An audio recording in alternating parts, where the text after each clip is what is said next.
বসিরহাট হুজুর লিখেছেন, এ কথা আমার কাছে শুনেছেন, আজ আবার বলছি।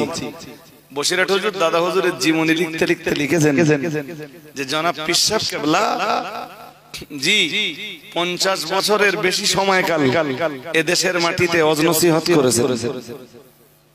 পীর সাহেব কেবলা মানে ফুটবল শরীফের দাদা হুজুর কেবলা।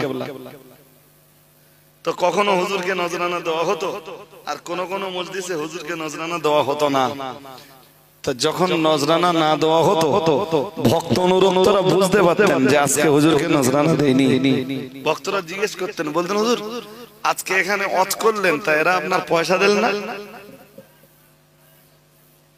ফুরফুরা শরীফের পীর সাহেব কেবলা বলতেন যে পৃথিবী সৃষ্টির 50,000 বছর আগে আল্লাহ যে কলম সৃষ্টি করেছিলেন, সেই কলমকে লিখতে বলেছিলেন তামাম মাখলুকের তাকদীর। তো সেই কলমে সেদিন আমার তাকদীরে লেখে যে আজকের মজলিসে আমি ওয়াজ করব, কিন্তু এরা আমার পয়সা দেবে না। আমি এখন এদের কাছে পয়সা দাবি করে আল্লাহর লেখা তাকদীরের বিরুদ্ধে লড়াই করতে পারবো না।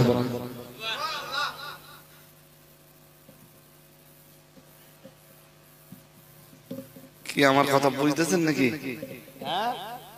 আজকে আমরা হারামের রাস্তা ধরি কোন জ্ঞানে? আল্লাহ ওই কলমের কথা স্মরণ করাচ্ছেন মানুষকে, নুন ওয়াল কলম, সাবধান কলমের ব্যাপারে। সেদিন আমার কলম যেটা লিখেছে, আমার সৃষ্ট কলম যেটা লিখেছে, সেই কলমের ব্যাপারে সাবধান। কোথায় আমাদের সাবধানতা, কোথায় আমাদের সচেতনতা? আপনার জীবনে যে বিপদগুলো আসে সব অধীনের কলম লিখে রেখেছে।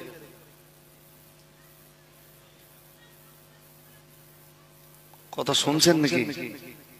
হ্যাঁ, আল্লাহ পাকের কোরআন জানিয়েছে, মহান আল্লাহ নিজেই ব্যক্ত করেছেন, বাল হুয়া কুরআনুম মাজিদুন ফি লাওহিম মাহফুজ। মহান আল্লাহ জানিয়েছেন বাল হুয়া কুরআনুম মাজিদুন, বরং এটা হলো সম্মানিত কোরআন, ফি লাওহিম মাহফুজ, সম্মানিত এই কোরআন ছিল লৌহে মাহফুজে সংরক্ষিত। আর একটু মন খুলে,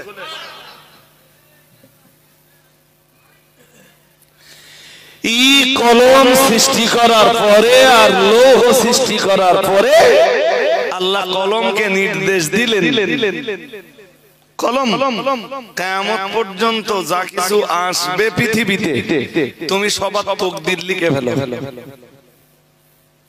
মন দিয়ে শুনলে এবার কলমটা বুঝবেন আপনারা। কলমকে আল্লাহ নির্দেশ দিলেন, বললেন তুমি কিয়ামত পর্যন্ত যা কিছু ঘটবে সব লিখে ফেলো, যার যা তাকদীরে আছে সবকিছু লিখে ফেলো। কলম লিখতে শুরু করলো। সে কলম কত বড় জানেন?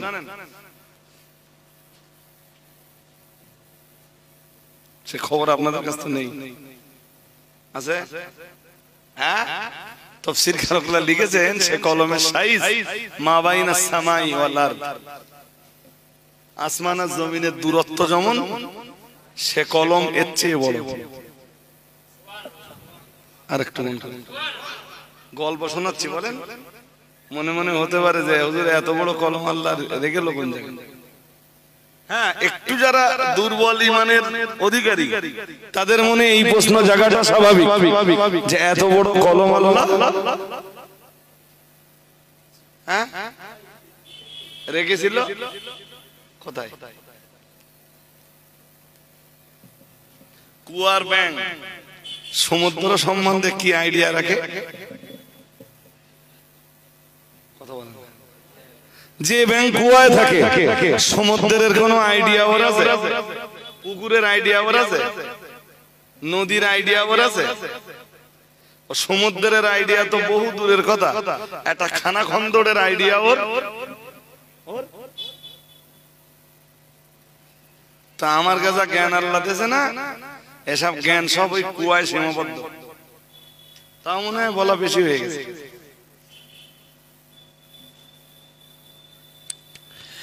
আল্লাহ কলম সৃষ্টি করে আর লৌহ সৃষ্টি করে কলমকে বললেন কলম লেখো। কলম বলল মাকতুব, আল্লাহ আমি কি লিখবো? আল্লাহ বললেন কিয়ামত পর্যন্ত যা যা ঘটবে সব লেখো।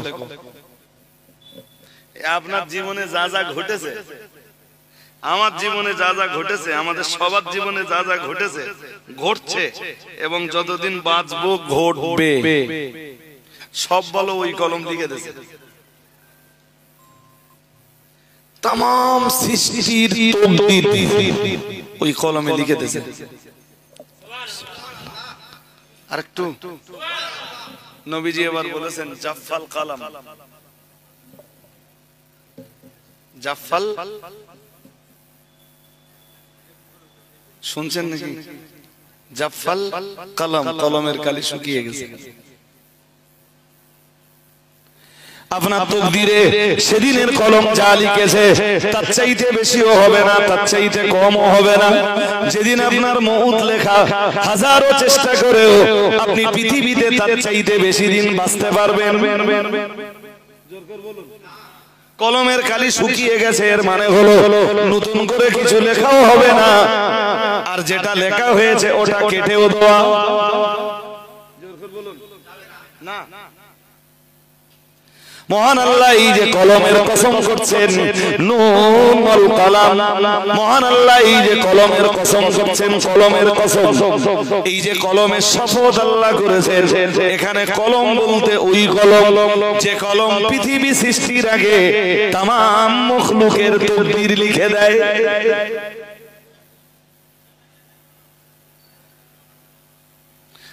কসম কেন করতেছেন বান্দা?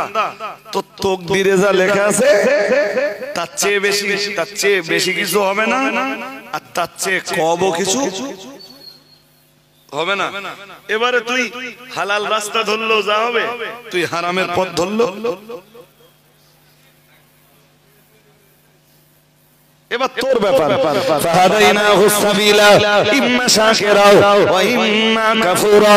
শোন বান্দা, আমি আল্লাহ তোরে রাস্তা দেখিয়ে দিয়েছি, আমি আল্লাহ তোরে বিবেক দান করেছি, আমি আল্লাহ তোরে জ্ঞান দান করেছি, আমি আল্লাহ পাক ভালো মন্দ পার্থক্যকরণের ক্ষমতা তোরে দিয়েছি। এরপরে আমি আল্লাহ তোর হেদায়েতের জন্য কোরআন দিয়েছি। ওই কোরআনকে বুঝিয়ে দেওয়ার জন্য পৃথিবীর শ্রেষ্ঠ নবী মুহাম্মদুর রাসূলুল্লাহ সাল্লাল্লাহু আলাইহি ওয়াসাল্লামকে পৃথিবীতে আমি আল্লাহ তোর নবী করে পাঠিয়েছি। নবী রাসূল আখিরি নবী, বর্তমানে পৃথিবীতে তার ওয়ারিসদেরকে রেখে দিয়েছি, তোরে বিবেক দিয়েছি, আমি আল্লাহ পাক বিবেক দিয়ে বুঝবার জন্য কোরআন দিয়েছি। এবারে তোর ব্যাপার। ফাহাদাইনাহু সাবিলা ইম্মা শাকিরা ওয়া ইম্মা কাফুরা। চাইলে তুই আমার শুকরগুজার বান্দা হতে পারিস, আবার চাইলে তুই নাফরমানিও করতে পারিস, তোর ব্যাপার। হারাম আর হালালের মেসেজ গুলো সব আমি আল্লাহ আমার কোরআনে দিয়ে রেখেছি। এবারে তোর ব্যাপার। চাইলে তুই হালালটাও ধারণ করতে পারিস, চাইলে তুই হারামটাও ধারণ করতে পারিস। তবে হালাল ধারণ করলে কি হবে সেটাও আমি আল্লাহ আমার কোরআন বাতলে দিয়েছে, আর হারামের রাস্তা ধারণ করলে কি হবে সেটাও আমি আল্লাহ আমার কোরআন বাতলে দিয়েছে।